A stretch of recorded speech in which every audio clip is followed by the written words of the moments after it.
Before the Rings of Power, there were the Silmarils. Before Sauron, there was his master Morgoth. Before Aragorn and Arwen, there was Beren and Luthien. Join us as we explore Tolkien and all the ages of Middle-earth with your hosts from theonering.com, Jonathan Watson and Michael Grumbine. Spring has sprung. The leaves are here. It was 70 degrees yesterday. It's like 30 degrees now. Living in Tennessee really is 30 degrees. Wow. It's close on 90 here. Oh, jeez.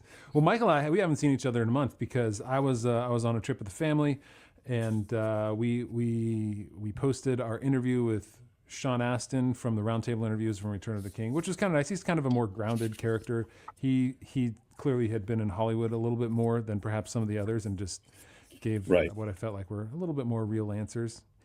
But yeah, anyway, I hope you guys enjoyed that little detour. Again, we're back to doing our complete list of film changes, which we'll probably do for, I think, maybe one more. And then after that, we'll go into the Children of Hurin. Yay! Which should be Children very of cool. Hurin. Yeah, That is I'm very much looking forward to that. me too. Very few people get into the deep stuff here, and I think the Children of Hurin is the closest thing we have to a novel outside of Lord of the Rings and The Hobbit that Tolkien ever wrote, at least in the way that Christopher Tolkien was able to present it in the published version about 12 years ago, something like that. So yeah, get your popcorn and get ready for that, because that'll be fun. And I know that some of you some of you know about it, but I've created an Exploring Tolkien app. That's for iPhones right now. Sorry, Android users. We're not exactly trying to build it for that. Eventually, maybe I will, but iPhone is what still most people use here in the U.S., and what's what I have and my family has. So sorry, that's the one I started with. But yeah, we're going to be releasing that probably in the next month or so. And it's a full podcast app for everything here. It's a full news. It has all the news that we post on theonering.com, which is much more regular now. We have Art of the Day. We have an entire calendar where you can see what happens on today, and you get alerts and notifications and all that cool stuff. So you never actually have to go. Yeah, thanks. Yeah, I really like it's it. turned out really well. I'm still working through some of the bugs. We've got a good dozen or so beta testers helping me through it all, and so it's getting better, and I'm hoping that it's released in the next month or so. If you do want to be a beta tester, you can send me an email now at jonathan@theonering.com. I can't guarantee I'll invite you to it because it's just more management. But if you do want to, send an email to jonathan@theonering.com, and I'll invite you out. Still trying to figure out the final icon for it because the word Exploring Tolkien is a little bit long, and our logo isn't that great. So we're kind of coming up with a new logo for it. We'll publish that when it goes live. But I'm shooting for April. It's now March 16th, so I'm shooting for April. I'm hoping it comes up. So if you like Tolkien, here. If you like Tolkien, then you should get the Exploring Tolkien app when it comes out, because it's not just the podcast. It is art, and it is news, and it is a calendar of events. You get to see every day what happened during that day in Middle-earth. So it's a lot of fun. It's something sort of like it's democratizing Tolkien for everybody. I don't know if it really is, but it sounds good. It's a good phrase. I like it. I think so. I loved all the references to the calendar item. I get the alerts. This is what happened basically in Middle Earth on this day of the year, which is really, really cool. So it's been the subject of a couple discussions already in the house. So. Oh, awesome. All right. Yeah, if I could get my kid who's 15 to actually read Lord of the Rings instead of being like, no, Dad, that's something you like. I'm not going to read it. He's read everything else just for some reason. Yeah. The teenager mentality. It is the teenager mentality, is that if they suspect that you like it, then there is perhaps a small perverse incentive to do the other way. Go the other way. Thankfully, he'll be out of the house in 3 years, and he will not be allowed back in unless he actually reads Lord of the Rings at that point. At that point, he's an adult. Is that the price of admission? He will have to make his way one way or another, and there is a certain price he has to pay. So. I like it. All right. Well, we're going to get into our two changes today for the complete list of film changes. One, the Council of Elrond, all the changes that happened there.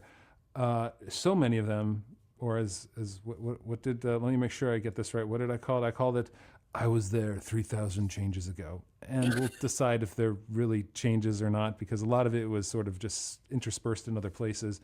We'll talk about that. And then, of course, we have the tryst with Arwen and Aragorn on the bridge in Rivendell, or, Evenstar After Dark, the getting together. Is that what we called it? I don't know.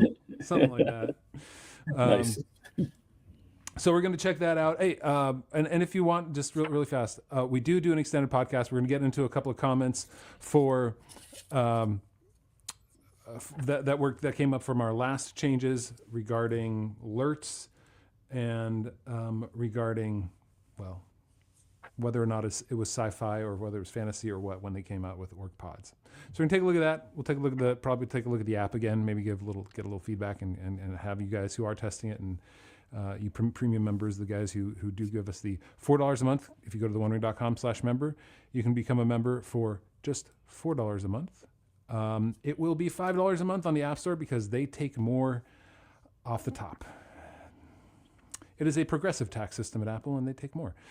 So yeah, but if you want to do that, it's $5 a month on there. Or if you want to go to theonering.com/member, or to go to Patreon, you can go to theonering.com/Patreon and just use Patreon there. Now, here's the cool thing: on the app when it releases, you will be able to log in with Patreon. You'll be able to log in with the theonering.com login, or you can just buy it through the App Store, and you don't even have to worry about any login at all whatsoever, and just use it that way. So, but if you want to do it right now, we've gotten a few new members this month.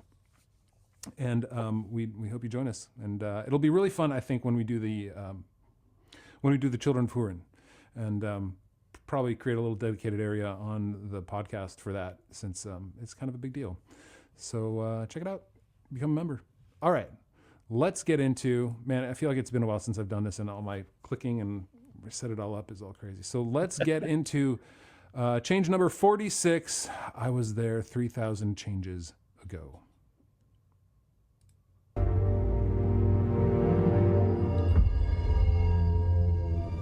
Isildur's bane is found. It is a gift. A gift to the foes of Mordor. This is no mere ranger. He is Aragorn. Gondor has no king.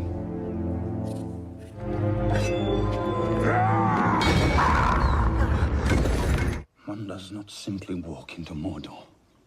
I will take the ring to Mordor.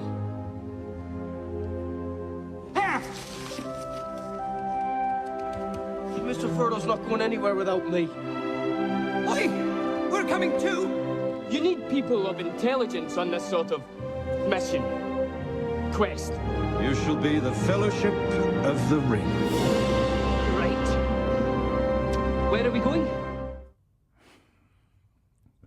A little goofy there at the end. We can talk about that. I mean, everything is a little more goofy. There's a lot of things that are just wrong, but about the council, but everything is a little more 21st century cinematic goofy.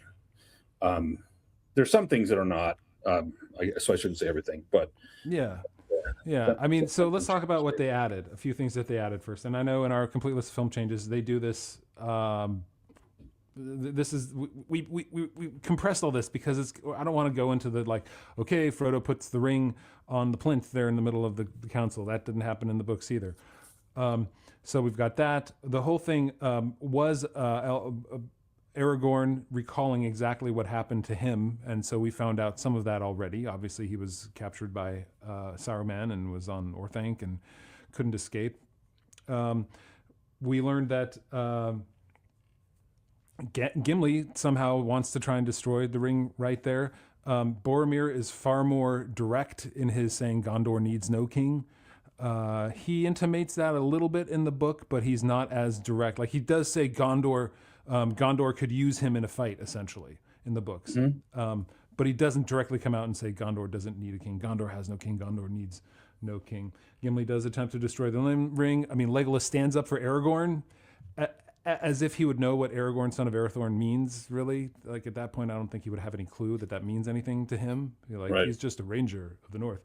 And the interesting thing is, I thought this was interesting, that something that I had forgotten is that in the books, Aragorn is still in just his ranger attire. He is dirty. He's been just in the woods. You know, everything's stained and torn in the right places for a ranger, and so he does not look the part of a king. But in the films, he is totally dressed up. He looks really good. He is clean cut, clean shaven. He's a good looking man at this point. So those are some of the changes. For the most part, I mean, I think the biggest change is that it's just a whole lot shorter because it's not a big data dump of what happened so far and giving us everything about Gollum again. Okay, hey, this is the part they could have put the movies The Hunt for Gollum at this point, right? Because that's where it's talked about. Something actually we will get into in our extended podcast is the Hunt for Gollum is going to be maybe 3 movies now, a trilogy of The Hunt for Gollum. Oh, geez. We'll see. So essentially the same mistake they made with The Hobbit, which is turning too little material into too much movie. Pretty much. Okay, but we'll like butter scraped over too much bread. That's right. The Lord of the Rings needs no Hunt for Gollum trilogy. That's right. Yeah. All right. So what did you think? What was your take when you first saw the Council of Elrond in theaters? Was it like, oh, this is short? Or was okay, so basic structural parts of the council from the book, because that's what I was always referring to in my memory. First of all, there's only 2 dwarves in the book. There's Gimli and Glowing. There's Legolas, there's Aragorn, and there's a bunch of elves, and that's it. And Gandalf, of course. So this whole idea of this council with every race represented, like there's men in the movie, like just rando men sitting there as if they've accompanied Boromir or something, like with their beards looking all wise. There's a bunch of elves, but there wasn't. From the Wood Elf realms, it looks like. Maybe with Legolas, but no, it was just Legolas. I mean, there were other elves. There was Aristor. There was Glorfindel. There were a number of elves that were mentioned. But small number. That's this, and then structurally there were only 2 dwarves, 1 man. 2 men. Aragorn is 1, and Boromir is another. So Boromir traveled alone as far as the Council of Elrond is concerned. So structurally very different. As you mentioned, there was so much that happened in the Council of Elrond in the book, where Gandalf's exposition about the hunt for Gollum, which never happened in the movie, Gandalf's exposition about his capture by Saruman, which we were shown in the movie instead of being, in other words, it was a cinematic feature. It was, we knew the story of Gandalf before this, because here, nice picture. So we got, looks like a bunch of elves and a bunch of men. I count 1, 2, 3 other men at least with Boromir. I see 4 elves. Men. Well, that guy's a dwarf on the far left, right? Yeah, on the far left. But the 4 total men. You've got 3 men. Did you say that 3 men other than Boromir? Other than Boromir, yeah. 1 elf right there. Another elf there behind Elrond. Yeah, it looks like 4 elves, right? So 2 of them to the right of Aragorn. I think those are both elves, right? Yep. And then yes, you're right. And then 2 flanking Elrond. Yeah. So we got a bunch of elves, that part is accurate. There were a number of elves there. Obviously, we don't know about Glorfindel. In the book, there's a lot of history of basically you're told a lot of things you didn't know. Again, about the capture of and the betrayal of Isengard, the treason of Isengard. You're told about the discovery of how. The biggest thing I think is the discovery of the One Ring. That how he found out exactly the Gandalf's whole history, what he was doing in those 17 years between the time that Frodo received the ring from Bilbo, going away party, and when Gandalf comes back, which of course it wasn't 17 years at all. It was the same. It was very very quick in the movies. We are also now some things that was accurate. Frodo does in fact give the famous line that he gives. The very end line he says, "I will go, though I do not know the way." I think is the quote. Yeah, that's the very end of the chapter. Yeah, it's the very end of the chapter.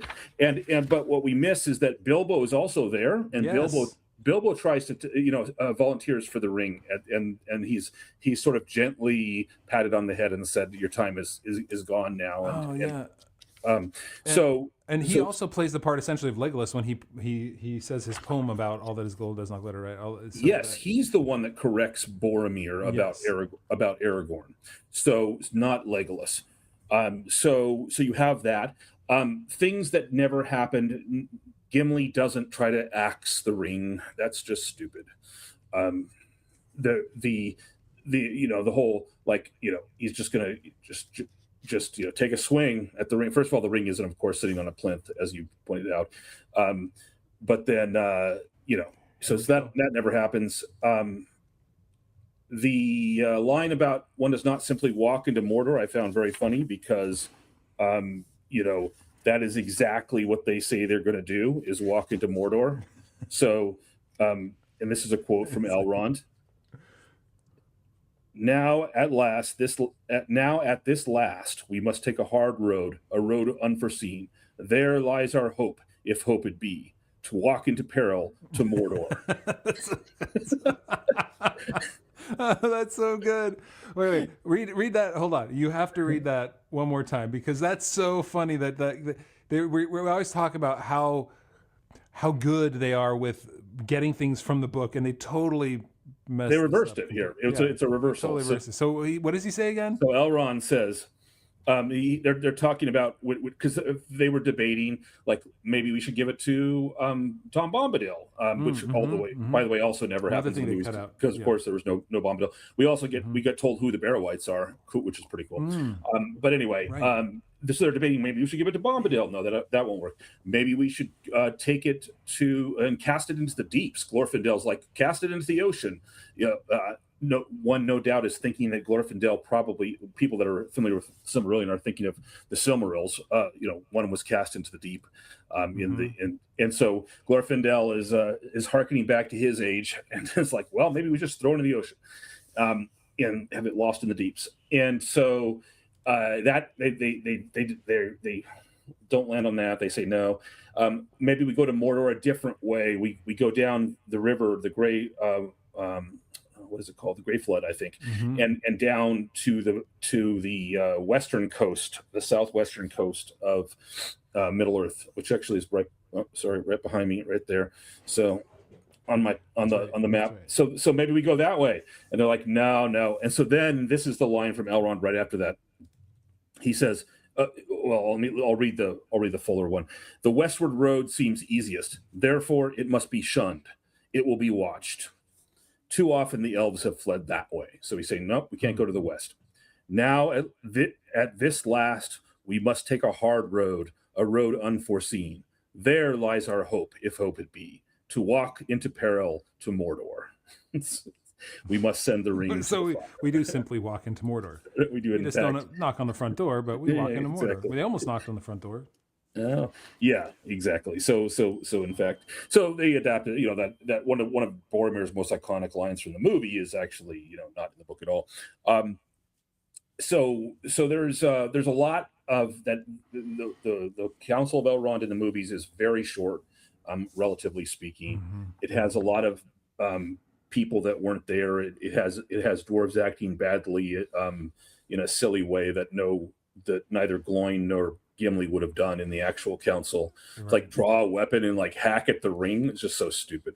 Anyway, but it's there to help us understand, and we have like Frodo wincing in pain as the ring gets hit by the axe and breaks the axe, which is also interesting.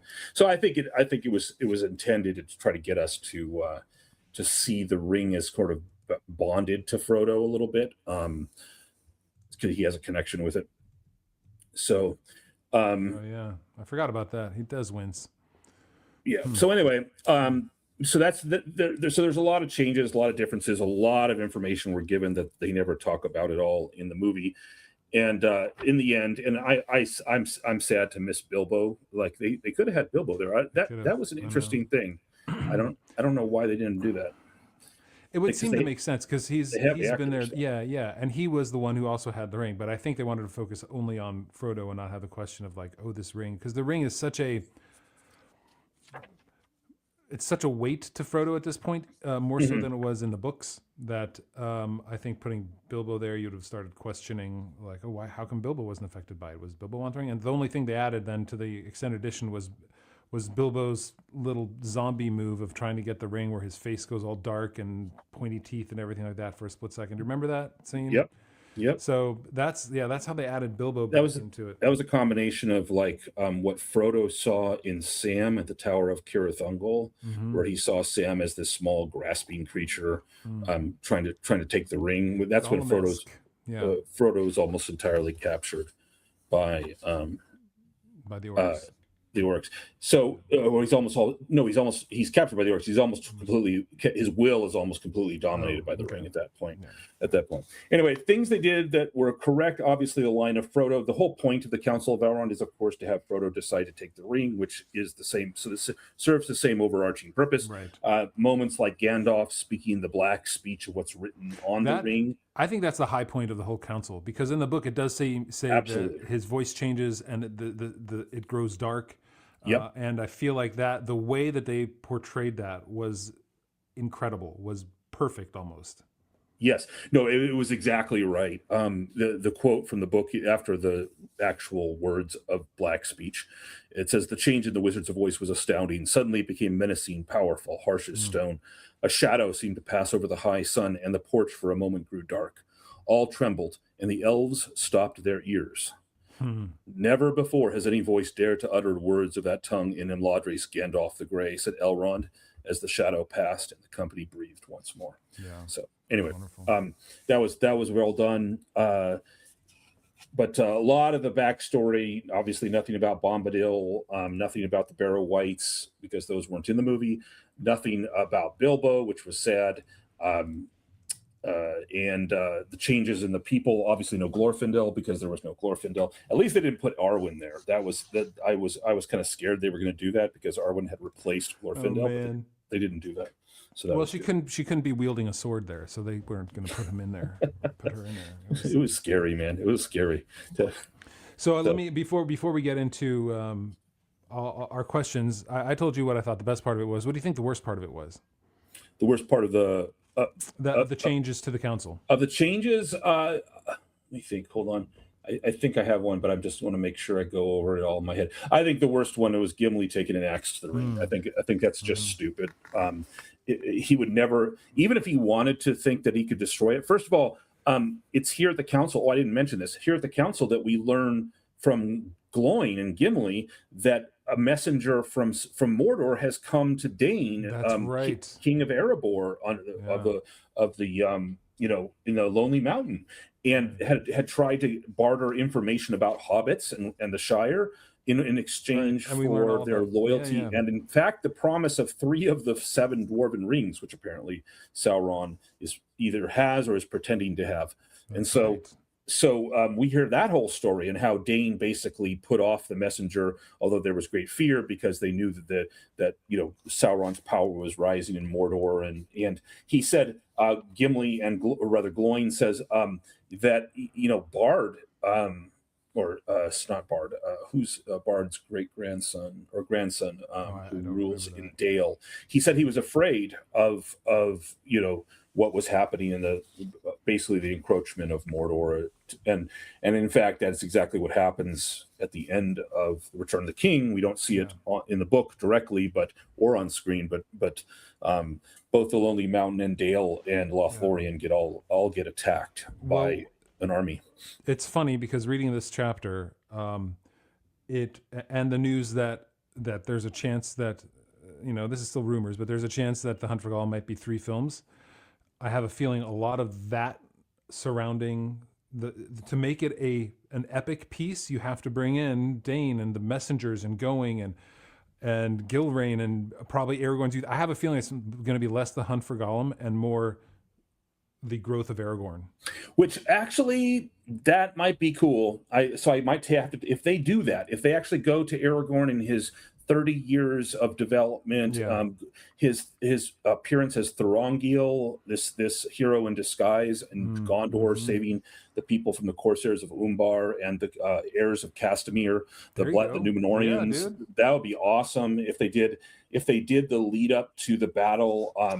I mean, what would be really cool, like since these movies are being made, if at the end of these movies they actually showed you the end of what was happening in Dale and Lothlorien and Erebor during the final fight. Battle of the Black Gate, when they're like, that would actually, because then you would get to see some awesome stuff, not only the defense of Dale and Erebor by the dwarves and Min, but you would get to see Galadriel lay siege to Dol Guldur and collapse the entire fortress by herself, which which is of course one of the many things, like reasons, like she was in fact the most powerful of all the people of Middle Earth.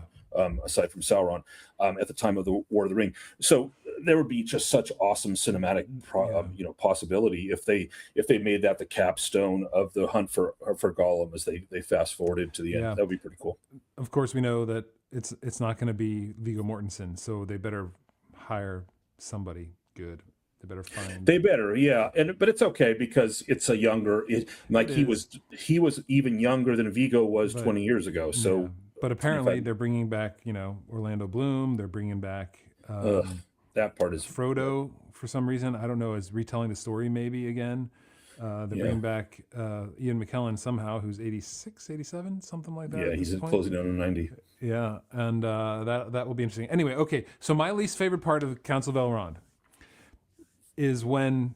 Is that it just, maybe it's because it left the worst taste in my mouth because it was right at the end and I couldn't shake it for a little while, is when Elrond just says, "You shall be the Fellowship of the Ring." Dun, dun, dun. I was like, oh, come on. For real? We're going to go that way and just declare it like that? Like, no, it's a phrase of description. And then everyone turns and looks at the camera that isn't there altogether. No, it's just, it felt so clunky, man. I was like, after all this great writing and like they do some great turns of phrase that are very Tolkien-esque. You shall be the Fellowship of the Ring. This was early. This is why we still got like come and claim him. If you want him, come and claim him at the ford. So I don't know. Like, that was my least favorite part. Okay, let's talk about our questions here. Our first question is it lore friendly? Well, I'll go first. For the most part, yeah, it's lore friendly. I don't have a problem with most of it. It's goofy, maybe, but like you could say that Gimli wouldn't strike the ring, but that doesn't really change the lore that's going on, and that's the big difference here. So yeah, I think it's lore friendly. I agree. It served the primary purpose that the Council of Elrond served. I think the Council of Elrond had two purposes, one secondary, one primary. The secondary was to teach us all about Tolkien's history of the world and what had happened up to this point, like a lot of backstory about how we got from the Hobbit to the Fellowship of the Ring in time. So yeah, but its primary purpose was for them to decide the fate of the ring and for Frodo to take the burden upon himself, and that's exactly what they did in the council. And I do appreciate that they used the exact phrase that Frodo used in the books, which is I do too, and I appreciate, like you said, the reading of the Black speech and that whole like the reality of what the ring is, and that it has power to exert even in Bellatrix is impressive. What did you think about, speaking of that? Then what did you think about the scene where they all start fighting about what to do with the ring, and it's all kind of reflected in the ring? Not from the book, but actually in line with the theme of the ring. Like the ring, the ring creates dissension. We see it, of course, at its primary moment when Boromir turns against Frodo to seize the ring at Amon-Hen. Yeah. But that's the whole vibe of the ring. It sows dissension and betrayal and people turning against each other. So I was fine with that. Okay, good. All right. So next question then. Except for the fact that none of those men were there. So yeah, well, yeah. But he didn't say they weren't not there. It does say Boromir came alone. So Well, yeah, but he came alone. But maybe some guys from nearby showed up. it told us friends specifically who was there. It said it was elves from the House of Elrond. But maybe they were in the in the peanut gallery in the background, the secret meeting. Wow, you're really working hard for this I'm one. Joking. Okay, I'm just trying not to. I'm not going to die on this hill. Okay, next question: does the change make for better cinema? So the changes, the many changes that we had. And most of the changes were the removal, right? Most of the changes were what wasn't there. It was all the stories of the backstory of the ring and what happened with Gollum and But you Sauron. can say they put that in other places, both with Gandalf, him discovering what the ring was. Him, the betrayal of Saruman was in another place. That's true. Yeah, that's true. Does it make for better cinema? So definitely it was clipped. It was decided to be clipped, and instead of book exposition about all the history, just remove everything and get to the heart of what it was. Does it make for better cinema? Yes, it does. Because in cinema, you can't have a story that just sits there where they go on and on for 20 or 30 minutes about everything that happened. Like it just doesn't work cinematically. So which is what it would have been, frankly. It would have been like 20 to 30 minutes of them talking about what was happening. Yeah. And did they do any recalling of what was happening in that scene? I don't think they did. I think it was just a discussion. It was all just in the moment. No, we had already known about the treason of Isengard. So from watching it, with Gandalf and Saruman. We didn't need to know about Bombadil and the Barrow-wights because they weren't in the movie. They left out the hunt for Gollum, so that part they just didn't tell. They made a couple references to it earlier, but that was about it. Okay. And they did have the whole decision-making process in order for trying to decide. They left out the parts about we could go this path, we could go that path, we could throw it in the ocean. They left that out, and but the whole point we got to go. Their whole point was: should we use it?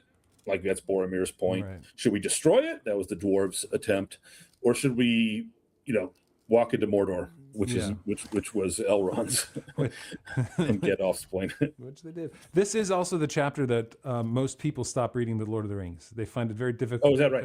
Because it's a data so much dump. exposition. Right. Yeah. It's telling you all these things. And if you've read Lord of the Rings before, it's a very interesting chapter because the first time you read it, you're like, who are all these people that are talking about? What's going on? Exactly. I generally got the idea, but then when you read it a second time, or if you've experienced more of the different stories, you kind of start seeing like, we're talking some history in the Second Age. We're going through and finding out more about the Rings of Power with the three rings that the dwarves do. Oh, Dane, right? I forgot. That's the guy from The Hobbit. I didn't remember that. Right, that sort of stuff. But the first time through, it's a slog for a lot of people. But yes, it does, and it would be a slog in the films too. So yes, it does make for better cinema too. You don't want a big exposition dump in the middle of the film of it. It would just. I mean, maybe I would like it because I think that'd be kind of fun just to see them make it as the book was done. But I think in general it was probably a good idea. Okay, next question: how much do you like the change? Back to you, Mike. Okay, 1 to 5 scale.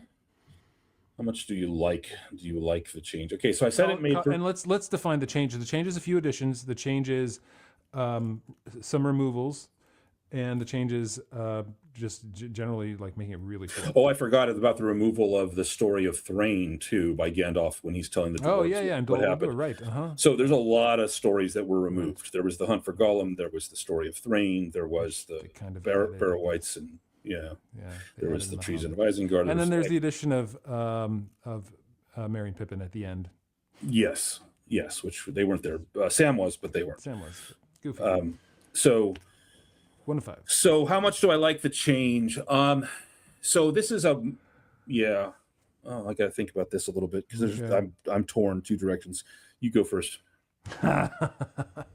Wait, this was my point, is that have you go first so I could see how you... No, I got it. So I think the change is, it's better than even because I think you had to do it and I think you had to bring it in. And I think they did some things well. One is, like you said, you had to decide, like, use the ring or destroy the ring. That's the big question. It's not how to destroy the ring. it's use the ring or destroy the ring, because that would be the real question people have watching the films. It's like, well, why don't you just use it against the bad guy? Now we understand that.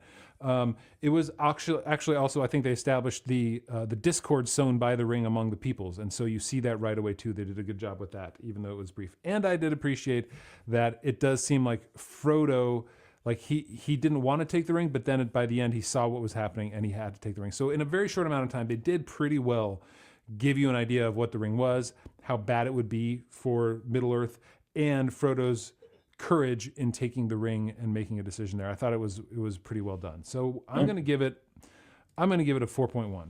Wow. Because I thought it was, though they do have the really, like if they could have just written it better, that just stupid line, "You shall be the Fellowship of the Ring." I just couldn't, like, at the end of it. Yeah. But generally I like the change. Yeah. I think part of it for me, I'm going to be lower than 4.1 because I'll be 3.9 because and this is not the fault of this particular cinematography or anything. I was just reminded again of how we have no Glorfindel. I was irritated by that. Yeah, right. The loss of that. Yeah. The loss of Bilbo. That's a big loss. And his standing up for Aragorn. That I think was a miss.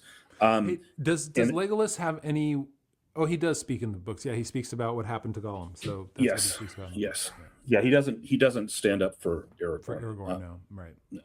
So I'm going to go 3.9. It was a decent change. It wasn't great. It was so some of the aspects of it weren't great, and they were just a little comic for me. But theme-wise, I agree with everything you said. Theme-wise, it establishes the corrupting power of the ring, and establishes Frodo's desire to do what no one else clearly can do.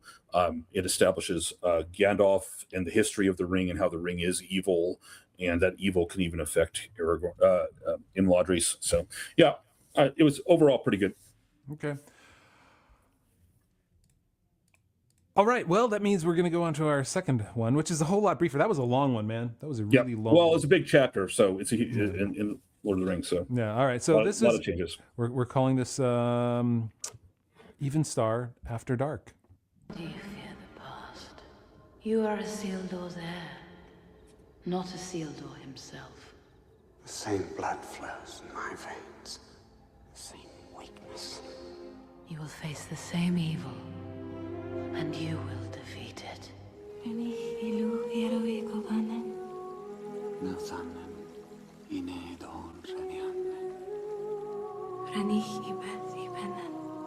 You bind yourself to me. I would rather share one lifetime with you than face all the ages of this world alone. I choose a mortal life. You cannot give me this. It is mine to give to whom I will, like my heart.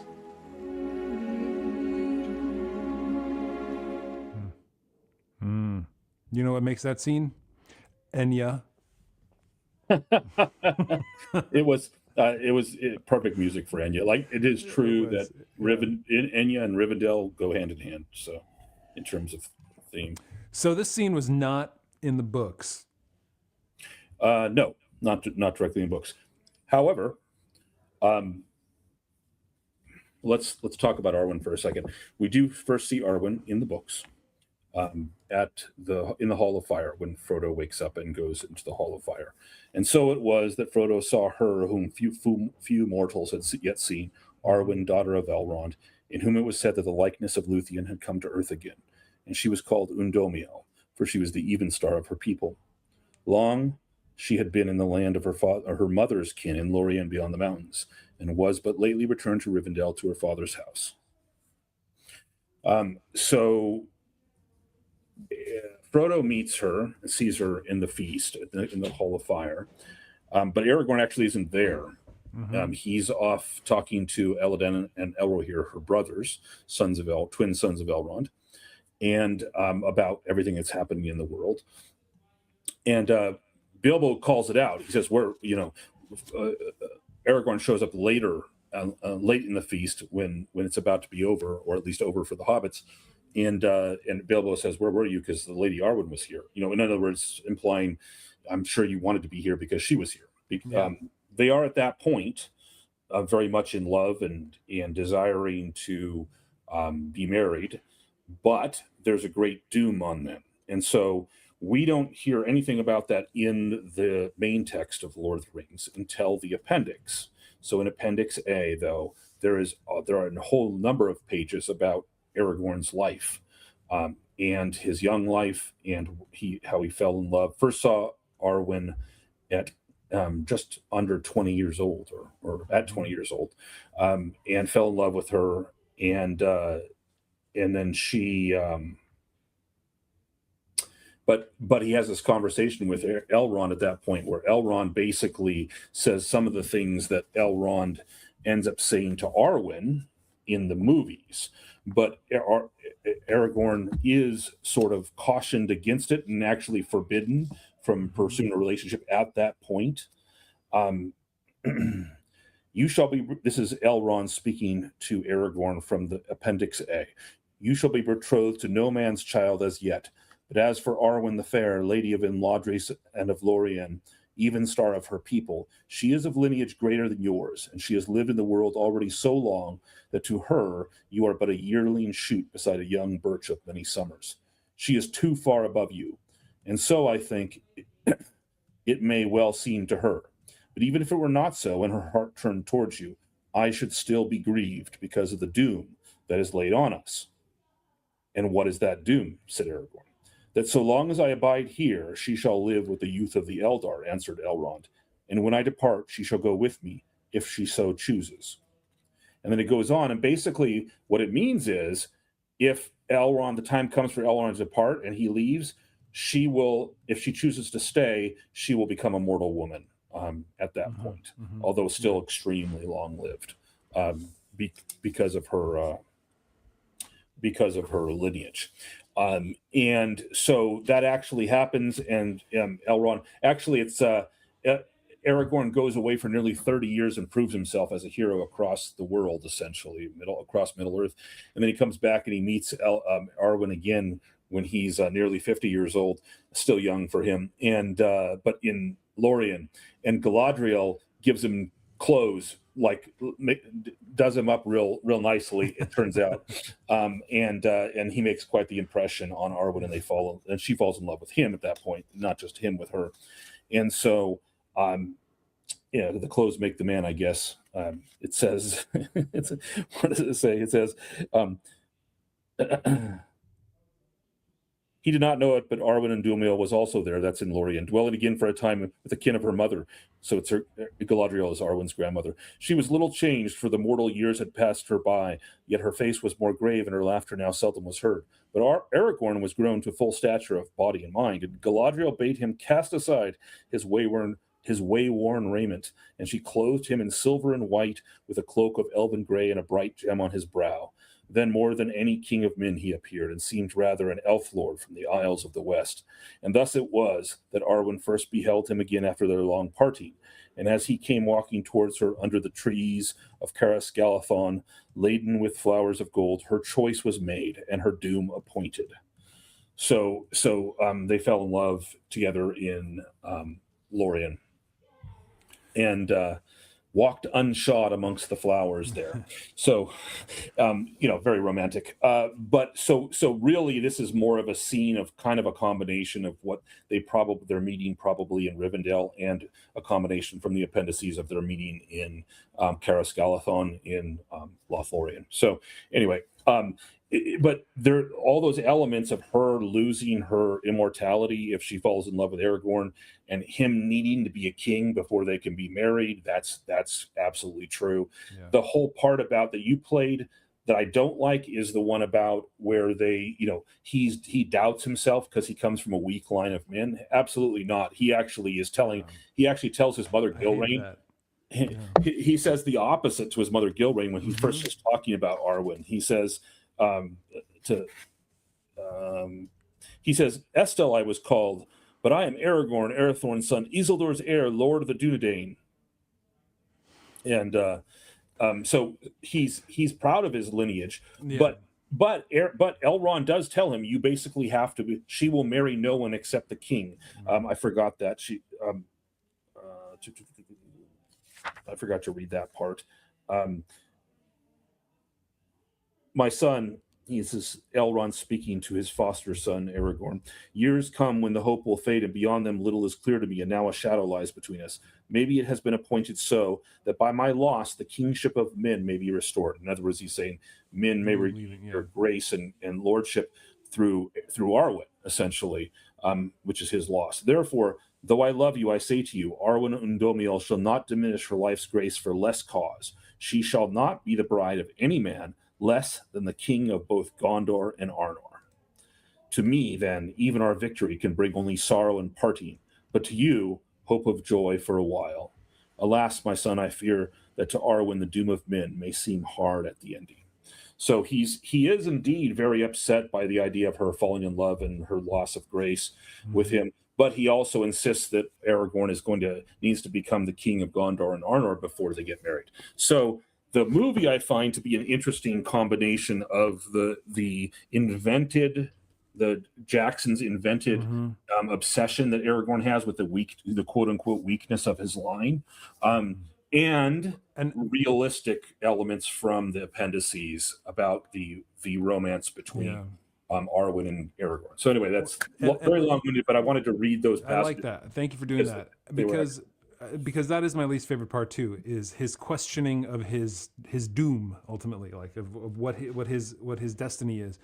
And it's not only him in the films, let's remember, it's everybody. It's Elrond too. It's even like he has to take it on for himself in the films. It is not something that is expected of him, even by Elrond, until for some reason he makes it over to the Paths of the Dead. What's that? What's the platform called? Dunharrow. Thank you. Until that point in the films, but in here, the one interesting thing when you were reading that is that, and in my rereading of this too, is that in the years from 19 to 49, those 30 years that he took in the wild, he became. Let's see, what is Tolkien write? He writes, his face was sad and stern because of the doom that was laid on him, and yet hope dwelt ever in the depths of his heart. So he became, through that time period away, he became more sad and stern, knowing that what doom was laid upon him. And it's interesting because in the same way, a little bit later, Tolkien writes, just 2 paragraphs later, Tolkien writes about Arwen, she was little changed, for the mortal years had passed her by, yet her face was more grave, and her laughter now seldom was heard. And it's this sort of juxtaposition of like, well, she's more grave, and her sadness, her laughter was now seldom heard. In the same way, he was more grave, and hope dwelt ever in the depths of his heart. So there's, I don't know, this is kind of outside of what we were talking about, but there is a synchronicity, a maturity between the two of them, and it's interesting that Tolkien makes that point in the appendices here. Anyway, I agree. Another thing I did not like about the tryst in Rivendell was this stupid thing with her necklace, like as if giving the necklace was it's like she takes it off and she loses her immortality. That's you know how many necklaces they sold from that in the films. Yes, it's all about the merch. That's right. I mean, they did. That was a huge thing. There it is. The amount that they actually sold from that. I have no doubt. The glass and silver necklace. I mean, a beautiful necklace and very elven looking, and no doubt something of the type that she would wear. But the idea that, like, if she takes it off and passes it over to him, then she's giving up her mortal life. That's very silly. You know what it is? It's an encompassing of like Aragorn needs. This is why I don't like this scene. Aragorn constantly needs to be encouraged to do what his destiny is, and that's what this scene is establishing again. And it just happens again and again and again in the films, and I just don't like how they portrayed Aragorn. The film was great. If I'd never read the books, I would have liked this a whole lot better. But since I read the books and I already knew the character, they did him dirty with this. I don't like it. So. All right. So but did we already have that as a change? Aragorn's unwillingness to accept his kingship. I thought that was one. Aragorn, the reluctant king. We already did. So So this specifically the relationship between the two of them, and I agree with you. I see what you're saying, because it's like it's Arwen that needs to be there to encourage Aragorn to live up to his destiny.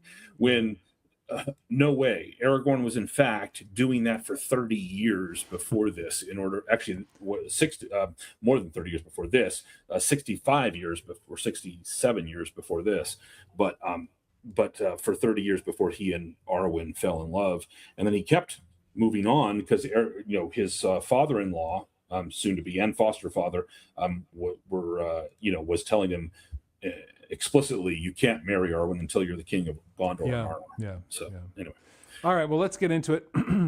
Is it lore friendly? Wait, did you go first last time? I think you did this time. All right, you go. Yeah, it's not lore friendly. I don't like the scene. It's not lore friendly. I understand it does establish some of it, but the biggest takeaway is that he needs to do what he needs to do. He needs to be encouraged by Arwen on a bridge at night, and I just didn't like that. I didn't like that. Yeah, I'm going to go the other way. And the reason I think it's lore friendly is because I don't focus on that element. I'm focused on the Arwen and Aragorn tryst. So the Arwen and Aragorn tryst, which is not in the book, it is a change from the book. Almost definitely happened. Like, not the way they showed it, but it almost definitely happened, because they would have met after that and before in the weeks that the Fellowship, before they left Rivendell. So Arwen and Aragorn would have met. They would have caught up, reprofessed their love, no doubt, and prepared for the next stage, which, it didn't involve Aragorn not being sure of himself. That part is ridiculous, as we've talked about, but the whole connection between them in Rivendell and the meeting, the tryst at night, that stuff absolutely very lore friendly in my regard, in my opinion. So yes, for me. I know we're doing a little apples and oranges here, because you were talking about a specific aspect of it. I mean, they're true in both sides of it, right? It depends on how you're approaching it. And you'd right. We already talked about the reluctant king, but I think this was such a large part of that decision. I see what you mean. I see what you mean. I'm focused here on the meeting, the actual meeting between Arwen and Aragorn, which never happened in the book, on the pages of the book. Yeah. All right. So does the change make for better cinema? Now this is you go first, man. Okay, this was a tough one, because it makes for better cinema in showing us their love for each other. Like, it is a weird thing from a book perspective that we basically get no contact between Arwen and Aragorn at all until they get married at the end of Return of the King. And unless you consider the banner that she sends to be a kind of contact, which is, but it's no personal contact. It is better cinema to show their connection to each other and the fact that they're in love. So I'm gonna end up landing on yes. It's bad. It's not as bad. It's worse because it inserts the whole, this, like, the strong feminist elf supporting the weak, doubting Dunedain. So, so that's. I don't know where I got the T from when I typed it. I don't know either. I was wondering the same thing. Weird. Okay. So I am going to land on yes. Well, I did say earlier, I could see how this would work as a film if I hadn't read the books. So I have to land on yes, too. I think it does actually make for better cinema in this choice. I mean, having a more of a dynamic character and showing their love, and she's giving up something somehow that was special to her in the I don't know, in the necklace. Then I think. Yeah, I mean, it wasn't a necklace, but what I liked was the thing that she was really giving up was her immortality, and that is directly from the appendices. Like, right. It said and as she mentioned, her heart. Yeah, she gives it freely. Again, a little goofy on the writing front there. I'm just saying, like, ultimately, you can't remove the 21st century. From the writers. All right, how much do I like the change? I don't. I still, at the end, I mean, I understand what you're saying, Michael, and you have to establish it, but could they have done it differently? I think so. I just hate seeing that whole scene and seeing such a reluctant Aragorn. The tainting of Aragorn is bad for you. The hero that he should have been was not portrayed in this scene at all, and I didn't like true. that. So I'm going to give it a 2.1. So I go to the other side. I do like the change in the sense that, because I see the change as the adding of us seeing the romance between Aragorn and Arwen, and I don't. Although the motivation of Aragorn is tainted, I agree with you there. I don't see that as the primary part of the change. I see it's the addition of the romance and the elements of romance. But I think that those were in the book. They were in the background and they were in the appendices. So I like that part of it, and I like the fact that she's not. It's not like they could have gone super feminist woke, and they could have had her, be a girl boss and like being going off with him, or saying that she was going to continue the fight here while he's gone, or some crap like that. They didn't do that. So anyway, ultimately, I'm going to land on a 4.0 on that. Wow. Okay. I like romance. I like the romance between Aragorn and Aragorn. I think it's good. Yeah, no, I think so too. What it speaks to is how it affects you when you watch it. Like, what is the primary thing in your head? Right. And for me, it's just different than yours. And for me, it was the romance. I liked that. I found it good. Yeah. So that's a pretty. That's our widest gap in a while. Yeah, the biggest gap we have so far is the Wizard Duel, where you were a 4.4 and I was a 1. So that one is pretty big. Sam the Best Bud, we were a little different on. The Hobbit Youth Movement, we were a little different on. And I was always a little more negative than you on those. But no, this is I think the biggest one outside of the Wizard Duel so far. Yep. All right. Good. Well, hey guys, thanks for joining us. We'll do a couple more of these here before we get into the Children of Hurin. So if you don't have a copy of that, go get it. It's Can you get a paperback? I don't know, maybe. And you can also read, what is it in Unfinished Tales? What is it called in Unfinished Tales? It's called, there's Is it something with Morgoth? No, in Unfinished Tales. Oh, I don't remember. Yeah. Right. I'm thinking of the end speech with Hurin and Morgoth, but the title of that section. Narni Hin Hurin. That's what it's called. Go. Yeah. The Tale of the Children of Hurin. But get the book, because there is more in the book than there is in what was in Unfinished Tales. Yes. Where it is amalgamated a little bit more into a better storyline that makes more sense and has maybe a slightly different ending, but still an ending. So check that out, The Children of Hurin, and make sure you join us in our extended podcast, which you can get to by getting the app in about a month's time, sometime in April 2016. Right. As long as 2016, wow, am I dating myself? 2026. I think they're gonna. I would imagine they're gonna approve it right away. There's nothing crazy about it, so I'm not gathering data in any weird ways. It's all just going through there. And anyway, so hopefully Apple will approve it, because we're under their thumb when it comes to approving things. I mean, it's not Amazon approving it. They might not approve it just because they would see the connection to our. Yeah. Well, that comes when I build the Rings of Power. Our great love for Rings of Power, which was we're coming up on the funniest episode that we've ever had, April 1st of last year. Yeah, that's right. We could rebroadcast that for Amazon's own benefit. But when I create the Rings of Power app, that's when we'll have to do that, because everybody wants that. Both people who watch the show still will love it. 100%. There's a 100% agreement between the four people that they want. All right, everybody, go to theonering.com/member, theonering.com/Patreon, or get it on the App Store in about a month's time from now. Hopefully before the end of April. And we'll see y'all on the other side. Take care. Bye, freeloaders. Did you think it would end this way? Oh, the journey doesn't end here. The grey rain curtain of this episode will be rolled back, and all will turn to silver glass. And then you hear it. Distant sounds like waves on diamond shores. A far greater episode under a swift sunrise. Interesting.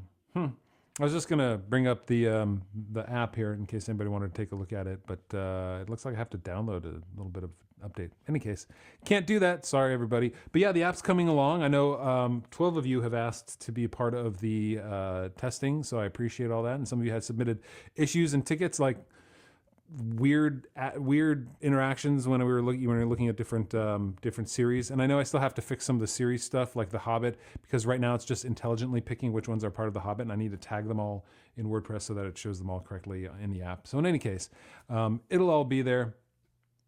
But the player is working great. The image of the day is working good. The alerts I'm fixing now because there's some problems with it. The alerts stopped working for a while. Yes, yeah. So I actually fixed part of that the other day. I will be fixing the rest of it so that the push alerts are actually working. So if there's a new episode, you'll actually get alerted to that. If there's a new news, you'll get alerted to that. If you want to, all you have to do is go to the settings in there and check it out. But it's coming along. I'm excited to see that make its way out into the open. And hopefully people will use that, and we'll get some more folks into it. I'm also working on, guys, I know Discord is a thing, but it's not a big thing. And I'm working on a better way of chatting, hopefully within the app itself, so that you can just go to the Exploring Tolkien app and just chat through there if you want to. In addition to chatting through a browser, you'll actually have that too. So that's going to be like phase 2 of that app, but that'll be coming too. That's my goal, so that you can actually, like, you know, you could put comments on a piece of news, or you could comment on the episode, and you can just have different like chat rooms for each episode, things like that. So I'm working through exactly how to build that and how to properly establish that. But yeah, that'll all be there too. So, okay, we do have a couple comments that people had that I want to go over. This was a long episode for extended for the changes. That Council of Elrond part, man, we well, yeah, look, there are some that are large and some that are not. And the Council of Elrond had a lot of changes and a lot that was missed out. It turns out it was all of the same kind. It was all exposition and history of Middle Earth and history of the particular characters in the story. But anyway, it just took a while. But yeah. Sorry, not sorry. I don't mind loving it. That's why I love you, Michael. You're like, you go so deep into it that I can just sit and listen for a while and then comment. So that's good stuff. All right, so this comes from a Tanalkar. Well, it looks like at anal car, but we won't go there. Sorry, everybody. Only in the extended podcast. He writes this about Lurtz, right? Lurtz, generally, we had a pretty good feeling about. We were fine with Lurtz. Lurtz wasn't a bad idea. He, however, was not. And this is what he had to say. He wrote, I'm against Lurtz, not as a character, but because of the underlying change he represents to the narrative. He exists in the film to give Aragorn an enemy to heroically slay between his virtuous moment letting Frodo go and his words to Boromir about our people. Yes. It robs Aragorn of a nadir moment that I really think the film could have done with. Were he not tied with Aragorn, I would probably have very little issue with him. And then he also wrote, my unpopular opinion is that film Aragorn has less of an arc than book Aragorn and would be more bland if it was not for Viggo's top-notch performance. But that's his thoughts on Lurtz. Lurtz is just there it takes away from Aragorn's nadir moment that I really think the film could have done with. Yeah, okay. I understand the feeling because I'm a book lover myself. But the problem is you're making a movie, and so that nadir moment doesn't have the same impact on film that it does in a book, and so because it's an interior nadir, and so the Lurtz was better because like what Aragorn's actually doing cinematically is fighting orcs. And the idea that they would have a head orc there's nothing wrong with that. That's very Tolkien-esque. And so adding that in, that's why ultimately I came down on very pro Lurtz, because he kind of embodied, he was also our first introduction to Uruk-hai. Yeah. And the fact that they are a different kind of thing. We didn't go into this, but I'm going to say it right now. That Uruk-hai are different from orcs. We did go into it a little bit, like basically they're the product probably of rape. They're like a combination between grape. I'm just supposed to say it on. Don't worry, it's going to be the interwebs. So but they're even more evil than a regular orc, if that's possible, because of their origins. Also, they're more man-like, and so they can be a worthy adversary to men, even great men. At least for a small amount of time. Lurtz dies pretty quickly, but he puts up a fight. So. And Aragorn is the greatest warrior of his age, so you're not going to last long against Aragorn. Yeah. But, I think. Well, go ahead. No, that's. I think he talks about robbing him of his moment. It's a very. I mean, I understand that, but the moment isn't exactly his moment. Like, it's not the ultimate moment in the film. It establishes his character, but it's not such a nadir moment that I kind of disagree with that whole idea that it robs him of that. And I also think you needed to give, after the Moria orcs and after seeing what happens, like if you had the big nameless black mass of orcs attacking them, it makes it a little less interesting. It makes it like a dungeon crawler video game. And I think by having Lurtz there, it actually gives him a victory in battle that would have just been otherwise, hey, I slew all these guys, like in the crappy movies we have now where nobody ever gets hurt and everything is just a slog through creeps that come through the dungeon. So I feel like they did a good job with Lurtz, and I'm 100% fine with them adding that there. And I don't think it robbed anything. Like, people were still touched by the scenes that he had with both with Frodo and with Boromir. I don't feel like it took away from it at all. Yeah. Yeah, I agree with you. So I respectfully disagree with our listener. Thank you for listening, and thank you. Anal car. Anal, thank you. Thank you at the anal car. Oh my God. A tunnel car. Yeah, a tunnel car. All right, this from Otaku, who's been listening for a long time. Recently became a member. Saw him there on Discord. He did write. He said, one simple word they could have corrected. Meat's back on the menu, boys, is simply to have it say, "Meat's back on the table, boys." I was like, oh, you wouldn't have lost anything actually if you changed it to that. I never thought about like just changing the line. No. So the reason they wouldn't have lost anything, it would have been more lore accurate, but it wouldn't have had the same impact because menu is more relatable to people nowadays. So you're relating, and it has alliteration, meat and menu, which does help you remember it better than meat's back on the table. Yeah. But anyway, so I agree with you. That would be a way to say it in a way that wasn't. Or they could have had, like, in the whole scene with the orcs being born and everything like that, they could have had, the orc cafeteria with the menu, That's and right. that would have established the whole problem. Yeah. Like, we wouldn't have. They could have this whole like issue the smaller orcs prodding the Uruk-hai into from the spore pods into the cafeteria to have their first meal. We need the refectory there for this large menu on the wall with flaming letters from Saruman.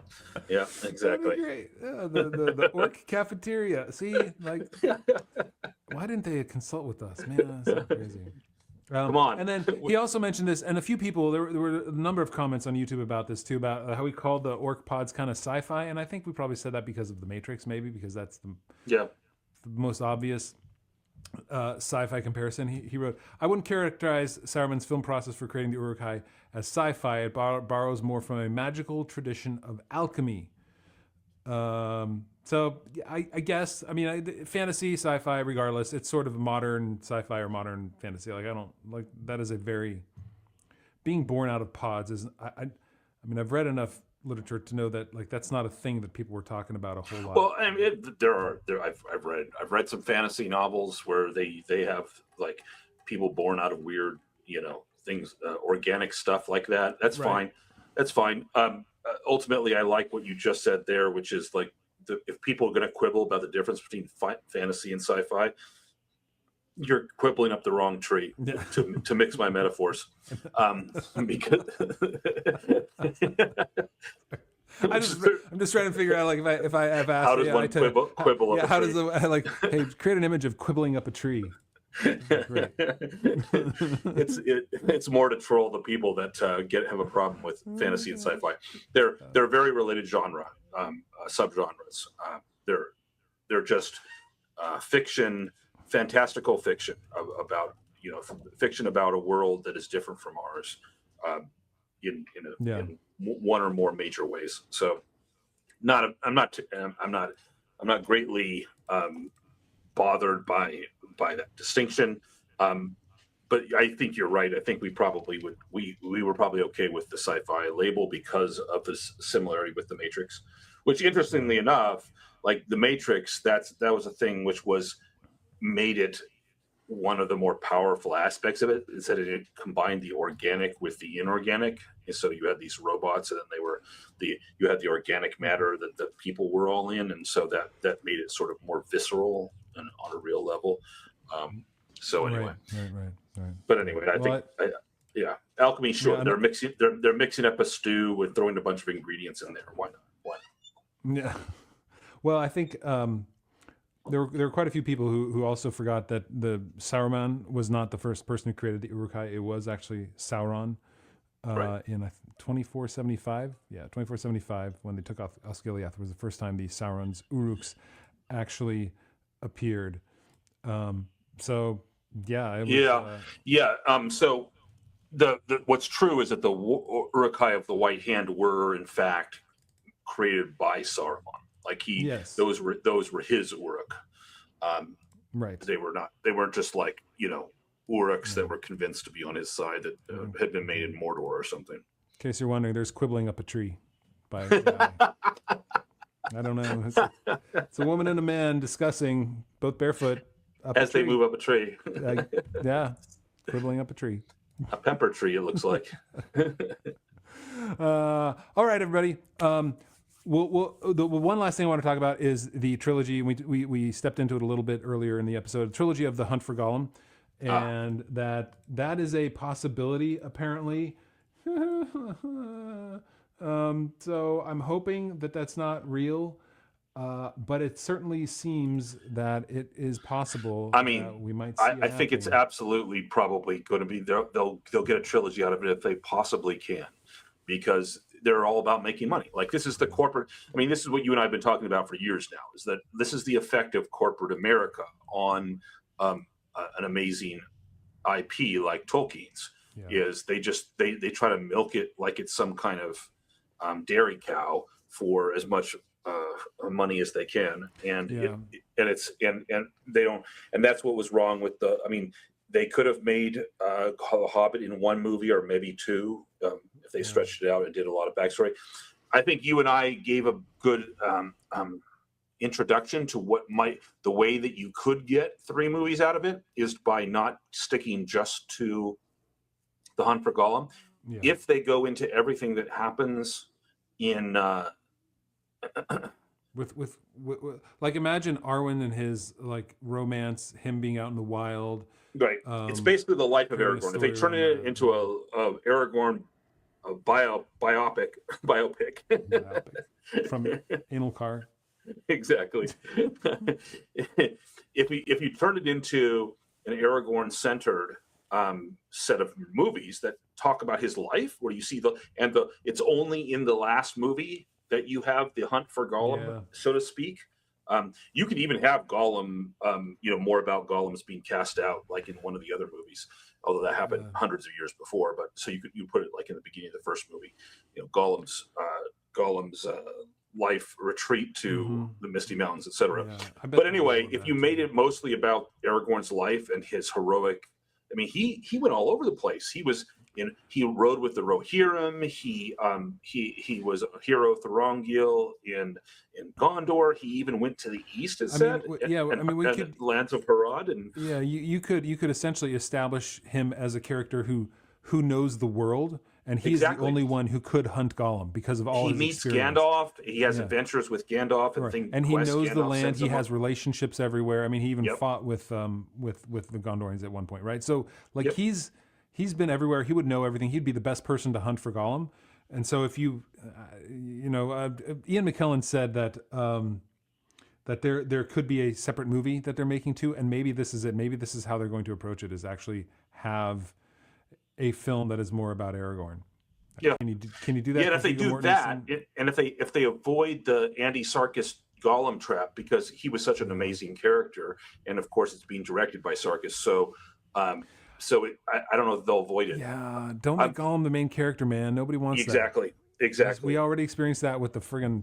And then at the end of that last movie, the third movie, if the first 2 movies are about Aragorn's life and his romance with Arwen, that would be actually pretty cool. And and we see Gandalf and Aragorn moving across Middle Earth, the rise of the necromancer, or their work together against the darkness. That would be pretty awesome. And then the third movie was the hunt for Gollum, and then the end of the third movie, like you and I were talking about in the main show, was because the third movie would also have what happened to the dwarves and the coming of the messenger from Mordor, trying to convince the dwarves to give up the hobbits in exchange for 3 rings.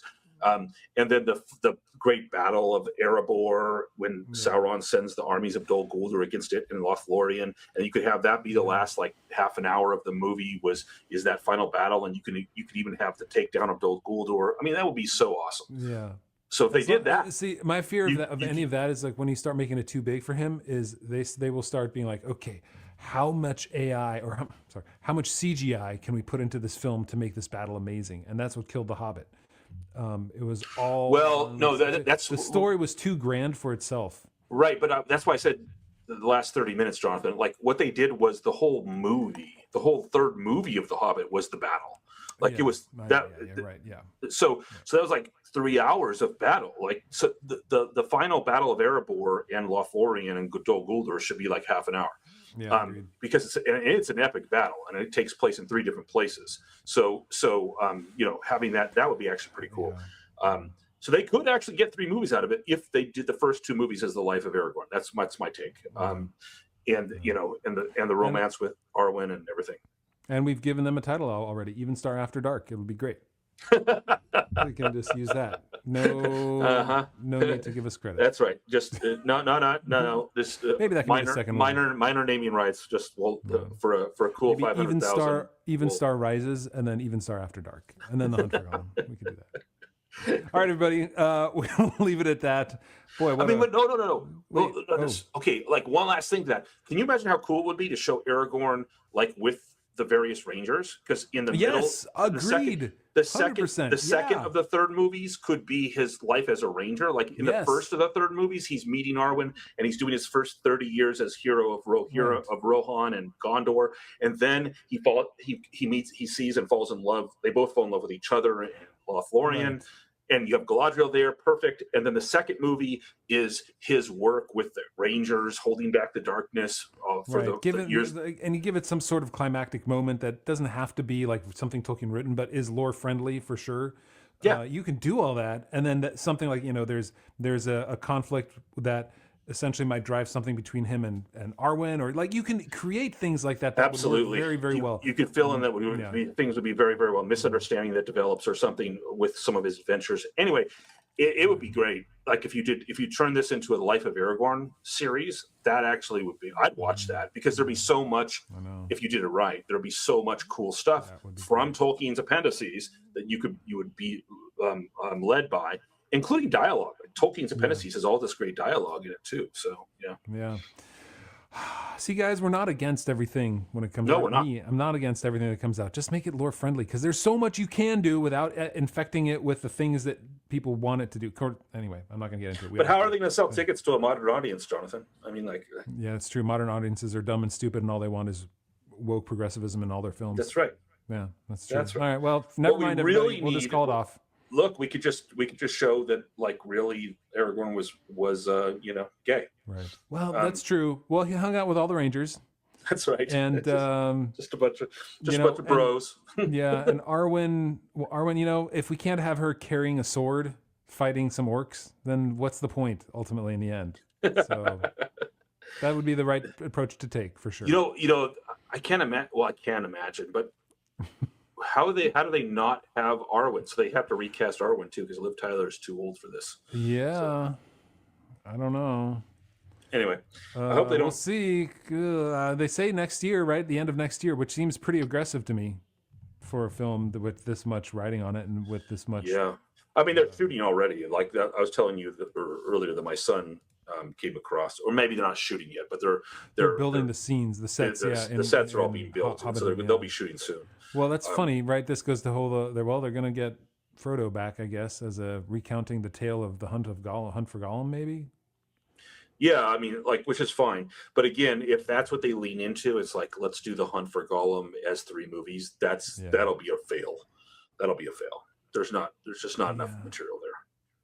Yeah, you're right. All right, guys, we'll have more to talk about. There's more news coming out all the time, so we'll be talking about it. We'll be posting it on thewonder.com and on the app when it's there in about a month. There you go. So everybody, take care. And if you do want to check out the app and you haven't yet, just email me, Jonathan at thewonder.com. I can invite you to the test group for that too. So take care, everybody.